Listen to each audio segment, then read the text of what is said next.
વડોદરા કોર્પોરેશનમાં વિકાસની જાણે હોડ જામી છે। વિવિધ વિભાગો દ્વારા વિકાસ કાર્યોને હાથ પર લેવામાં આવ્યો છે અને તેમાં પણ નાગરિકોને રોડ, પાણી, ડ્રેનેજ સહિતની તમામ સુવિધાઓ મળી રહે તેના માટે કોર્પોરેશનની કમર કસી છે, પરંતુ કોર્પોરેશનના જ અધિકારીઓમાં સંકલનનો અભાવ જોવા મળી રહ્યો છે।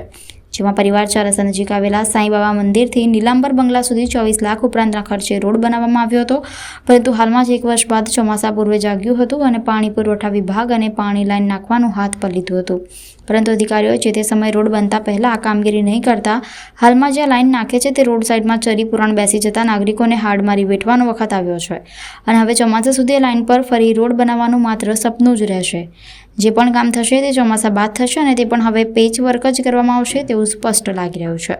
ત્યારે નાગરિકોને નવા રોડના સ્થાને ફરીથી બેચ વર્કવાળો ઉબડ-ખાબડ રોડ મળે તો નવાય નહીં તેવા પણ સવાલો ઊભા થયા છે।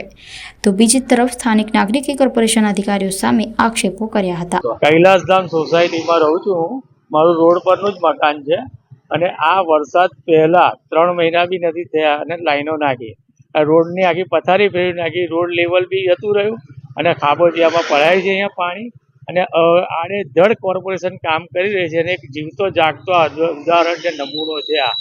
હવે આ લોકોને કઈ પહોંચી વળવું અને કરે રજૂઆત કરવી ને એ બી હવે કઈ સમજમાં નથી આવતી। બહુ લાંબી છે કે લાઈનો નાખતા પહેલા રોડ કરવાનો પછી લાઈનો નાખવાની, એટલે ડબલ બિલો પાસ થાય, એમના રૂપિયા ઊભા થાય, બીજું તો શું હોય એમાં, એવું જ કંઈક હોય ને।